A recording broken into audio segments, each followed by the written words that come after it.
রাজনীতির মঞ্চে কেউ হন ক্ষমতার মুখ, কেউ ইতিহাসের সাক্ষী, আবার কেউ হয়ে ওঠেন প্রতিরোধের ভাষা। বাংলাদেশের রাজনীতিতে এমনই একটি চরিত্র অ্যাডভোকেট রুহুল কবির রিজভী। দীর্ঘ রাজনৈতিক জীবনে আন্দোলন, গ্রেপ্তার, কারাবরণ, সংবাদ সম্মেলন, তীক্ষ্ণ বক্তব্য সব মিলিয়ে তিনি আজ দেশের অন্যতম পরিচিত রাজনৈতিক মুখ। জুলাই গণ অভ্যুত্থানেও তিনি ছিলেন ইস্পাতের মতোই দৃঢ়। ইতিহাস কখনো কখনো নীরব মানুষদেরও উচ্চারণ করে, তেমনই এক নাম রুহুল কবির রিজভী। রাজশাহী অঞ্চলে জন্ম নেয়া রিজভীর বেড়ে ওঠা সাধারণ এক মধ্যবিত্ত পরিবারে। শিক্ষা জীবনে রাজনীতির প্রতি আকর্ষণ তার। আইন বিষয়ে উচ্চশিক্ষা শেষে পেশাগত পরিচয়ে তিনি একজন আইনজীবী হলেও দ্রুতই রাজনীতি হয়ে ওঠে তার জীবনের প্রধান পরিচয়। ছাত্রজীবন থেকেই তার শুরু হয় রাজনৈতিক পথচলা। ক্রমেই বিএনপির সাংগঠনিক কর্মকাণ্ডে সক্রিয় হয়ে ওঠেন তিনি। মাঠের রাজনীতি, দলীয় কর্মসূচি এবং সংগঠন পরিচালনায় দৃশ্যমান ভূমিকার মাধ্যমে দলের শীর্ষ নেতৃত্বের আস্থা অর্জন করেন। পরবর্তীতে বাংলাদেশ জাতীয়তাবাদী দলের সিনিয়র যুগ্ম মহাসচিব এবং মুখপাত্র হিসেবে তার পরিচিতি দেশজুড়ে বিস্তৃত হয়।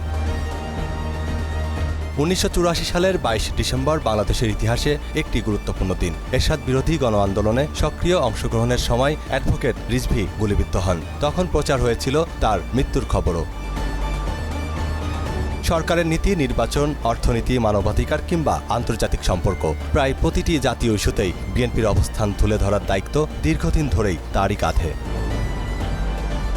সমর্থকদের কাছে তিনি দলের আপোষহীন মুখপাত্র, সমালোচকদের কাছে তিনি তীক্ষ্ণ ভাষার একজন রাজনৈতিক বক্তা। তবে উভয় পক্ষই স্বীকার করেন, বাংলাদেশের রাজনৈতিক যোগাযোগের সবচেয়ে পরিচিত কণ্ঠ তিনি।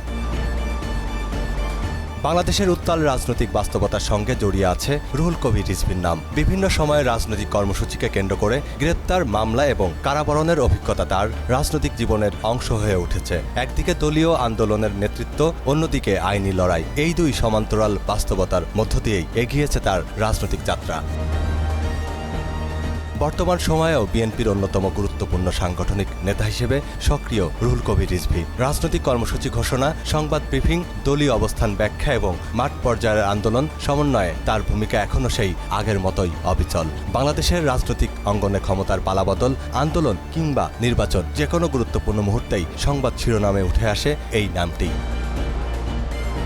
বাংলাদেশের রাজনীতিতে অনেক নেতা সময়ের দোলাচলে হারিয়ে গেছেন, আবার কেউ কেউ হয়ে উঠেছেন রাজনৈতিক ইতিহাসের ধারাবাহিক অপরিহার্য চরিত্র। অ্যাডভোকেট রুহুল কবির রিজভী সেই চরিত্রেরই একজন, যার দীর্ঘ রাজনৈতিক পথচলা, সংগ্রাম সবকিছুর সমন্বয়ে গড়ে তুলেছে একটি স্বতন্ত্র রাজনৈতিক পরিচয়।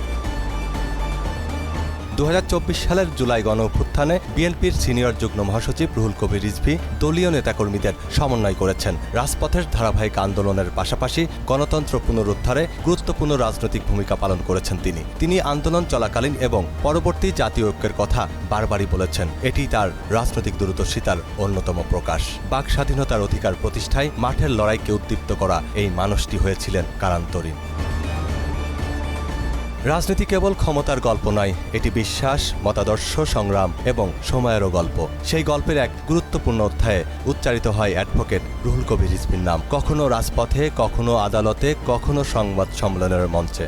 বিএনপির সাংগঠনিক ইতিহাসের এক নিঃসঙ্গ শেরপা।